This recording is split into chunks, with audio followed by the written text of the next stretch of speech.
Sundays are for reconnecting with my creative brain, organizing life small by compounding items, and intentional family time. Currently, we're in the middle of deep winter here in Canada, meaning the sunniest days are the coldest. This morning, I was able to get up shy of 7 a.m. and get a start on the day. These days, I'm really trying to become a 5 a.m. girly, so I have some free time in the mornings before my mom duties kick in.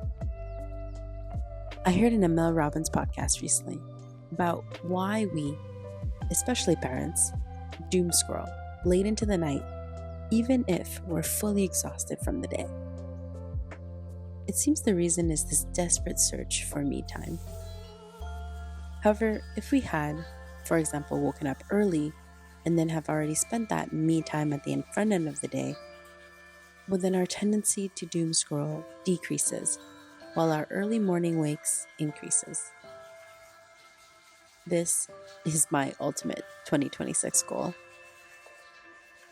On Sunday mornings, my little guy gets up first, eats, and is ready to play. I like to sneak in a few hugs and kisses before he starts his energetic exercise of throwing anything that makes noise everywhere. I then hand him off to his dad so I can get some creative and immersive right brain time. For all the parents out there, yes, you heard that right. So rare, but so valuable.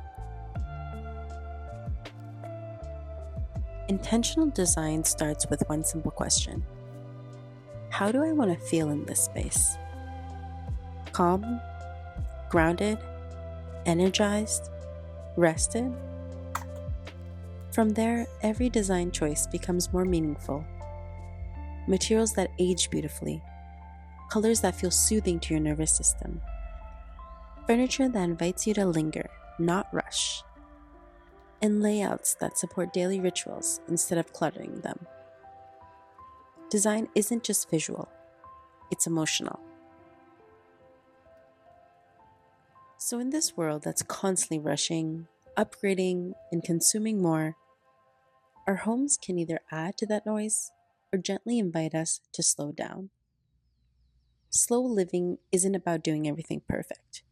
It's about being intentional, choosing quality over quantity, presence over pressure, and designing spaces that work with your natural rhythm, not against it.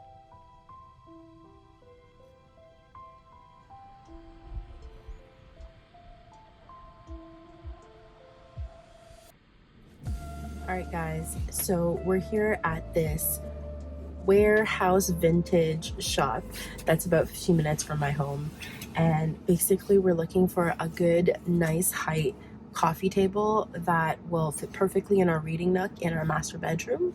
Something that's good bones, good skeletons, and then that we can stain to match. So let's see what we find.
renovations, slow living asks us to pause before we demo everything.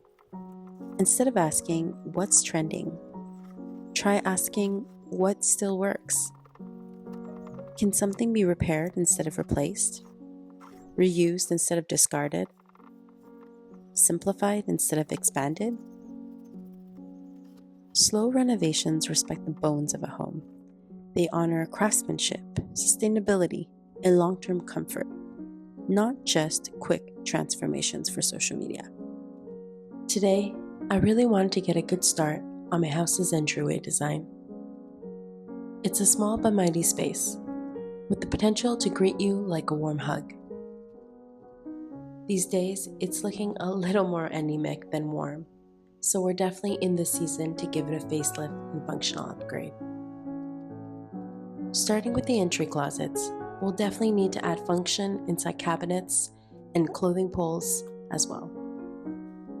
I'm thinking the central cabinet tower filled with drawers is perfect for gloves and hats, as well as certain shoes. The tower is then supported on both sides by clothing poles, a his and a hers, with shoe racks underneath each pole to house all the fall and winter boots. We'll have wall hooks spanning the west side wall for any keys, scarves, or anything else that needs to be quickly hung up. A custom, organically shaped two-leg table in the northeast corner is the ideal place to set coffee cups or your phone when you're just about to head out or head in. I'm thinking of color drenching the entire entry in an earthy tone to make it feel unexpected but cozy. Going again for that warm hug vibe. The square ceiling should be emphasized by moldings that envelop the Bauhaus-esque ceiling pendant, giving it a sleek but fun and not so serious vibe. There's something really special about designing an entryway and starting the design process by a hand sketch. The tactile connection helps me start the creative process, prepping my brain for the digital phase. For this space, I knew I wanted to keep the mood board grounded, warm, earthy, and soulful. I started by thinking about how I wanted this space to feel when I walk in after a long day, introducing wood, stone, and metal elements, balancing the space all around. The visuals should evoke calm shoulders, slower breathing, and a quiet exhale. Instead of chasing trends, I'm layering tones that feel timeless. Warm woods, muted taupes, and whimsical hints of metal and glass. I always like to test neutrals in different lighting. Morning light can pull warmth, evening light can make things feel cooler. Texture matters just as much as color. A matte wall finish, natural wood tones, maybe a woven runner to add depth, without adding too much noise. Neutrals aren't about playing it safe. They're about creating a foundation, a quiet backdrop that lets the architecture and the details shine. This entryway sets the tone for the entire home, so I'm choosing colors that feel soft, welcome, and lived in, like they've always belonged here. This year, I'm really trying to give my body the slowdown and grace it deserves as each day comes to an end. I'm learning that rest is part of the design too, of our homes, of our routines, and of our lives. Here's to designing a year that feels just as good as it looks. Thank you so much for spending your Sunday with me, friends. Until next time.